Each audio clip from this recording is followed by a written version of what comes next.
The Thousand and One Nights. The world classic The Thousand and One Nights, also called The Arabian Nights, is a work of medieval Middle Eastern literature that has become very popular in the West. The premise of this vast collection of stories is that they are narrated by Queen Shahrazad as a way to delay her execution by her Sassanid husband, the nefarious King Shahryar. Her tales include historical accounts, comedies, love stories, tragedies, poems, and religious legends. Educated Arabs disliked the collection because it lacked elegance and included both classical and vernacular language. Europeans have converted many of the tales to children's stories, although the original sexual content would have made them unsuitable. The collection's origins and authorship are obscured by history, but it is clear that the stories are derived from Arabic, Indian, and Persian folk tales. The first version was reportedly contained in a Persian book called Hazar Afsaneh, or Thousand Myths. It was translated into Arabic in approximately 850 CE. The 10th century Arabic writer al-Masudi makes reference to the Arabic text, calling it Alf Layla, or A Thousand Nights, but the actual copy was never found. The title we know today, Alf Layla wa Layla, or A Thousand and One Nights, appeared sometime in the Middle Ages. Career storytellers performing the stories in coffee houses throughout Persia and Arabia kept them alive. A written edition created from Egyptian writings in Cairo in 1835 was the first modern Arabic version published. The first European translation was from a 14th century edition, the oldest surviving in Arabic, into French in the early 18th century by Antoine Galland. He worked from a 3-volume Arabic manuscript that was acquired from Syria. Galland's version also includes the stories of Aladdin, Ali Baba, Prince Ahmed and his 2 sisters, and the Ebony Horse, which were not in the original text. He reportedly heard them from a Maronite storyteller in Syria. None of these has been found in any surviving Arabic manuscript predating his translation. He is also likely to have added the 7 stories of Sinbad the Sailor to the Arabian Nights. Galland's edition was soon translated into English in 1708. The intense search for a complete copy of the collection continued. 4 important printed versions, Calcutta I, Calcutta II, the Bulaq text, and the Breslau text, turned up in the early 19th century, providing the basis for later Western editions. One of the most celebrated English translations was written by Richard Francis Burton, 1821 to 1890. In 1885, his bold version of the Calcutta II was released in 10 volumes.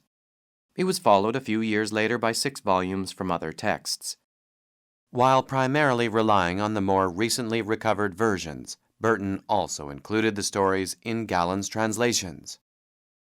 The popularity of the Arabian Nights has endured, and many of its stories have been told and retold in the form of novels, cartoons, and movies.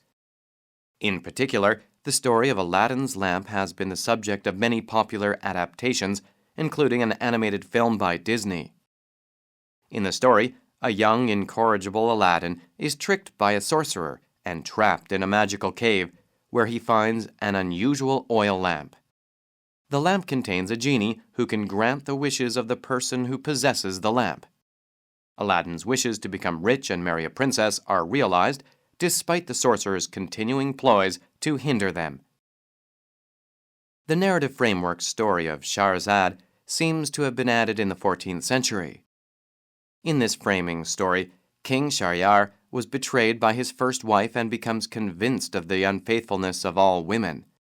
He proclaims that he will have a new wife each night, and the next morning he will have the wife executed. Shahrazad devises a clever plan whereby each night she tells a story that has a suspenseful ending in order to keep the king from ordering her execution the next morning. Many stories reach a cliffhanger that leaves the hero in deep trouble. Others hold the king's curiosity with complex examples of Islamic philosophy or even a description of human anatomy. She also employs a rich layering of the narrative by including a character that begins telling a story with another tale woven within it.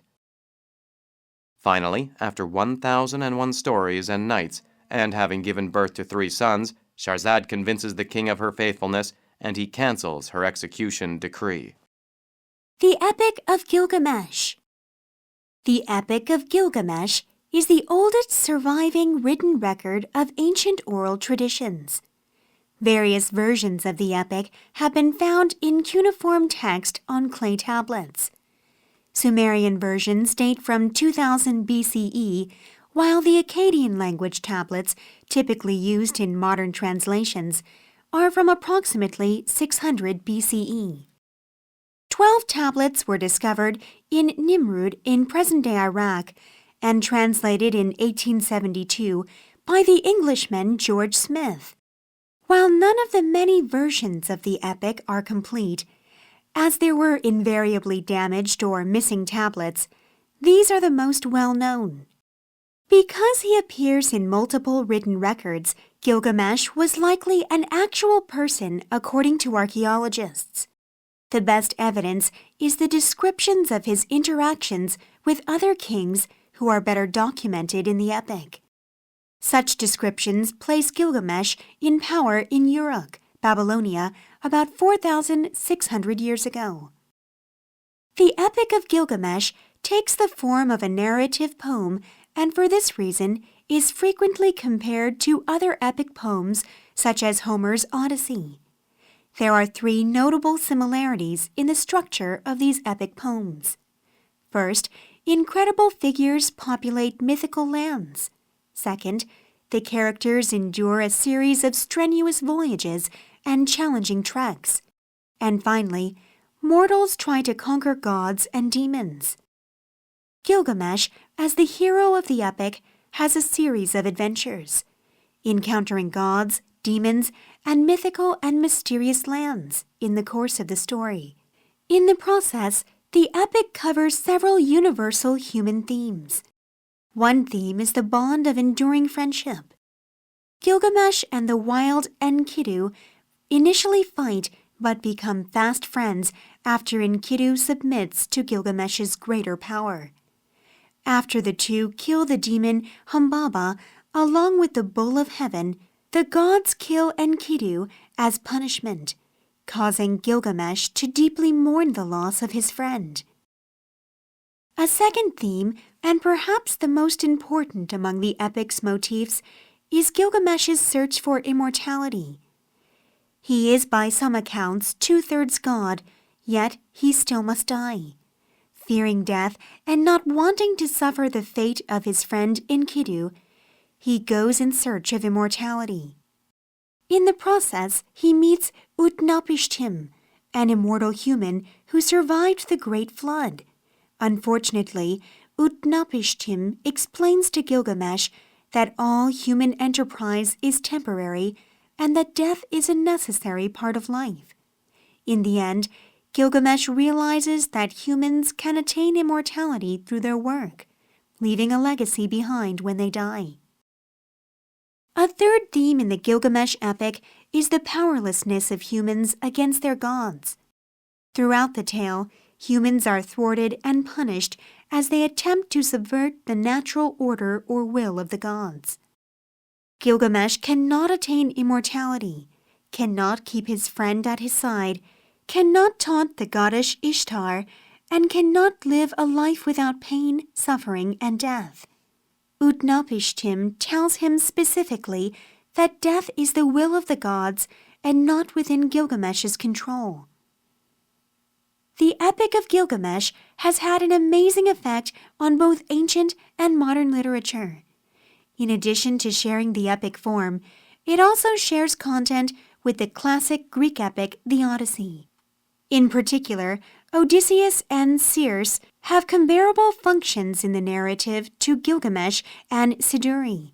Like Circe, Siduri possesses the answer to the hero's question, explaining how he can gain passage into the underworld. The biblical story of Noah and the flood is remarkably similar to the deluge of Utnapishtim. In both cases, God or gods decide to rid the world of life, except for a righteous man and his ark full of animals. Both men send birds to see if dry land is nearby, and their arks both come to rest on mountains as the flood recedes. Once they discover dry land, both men also thank their gods by sacrificing an animal. Scholars believe that these two accounts share a historical oral lineage, though there is some controversy concerning the exact relationship and precedence. It is a testament to the unchanging nature of humanity that a 3,000-year-old tale resonates so well with modern audiences. Gilgamesh's adventures make a rousing read, while at the same time providing commentary on the universal themes of mortality, powerlessness, and friendship.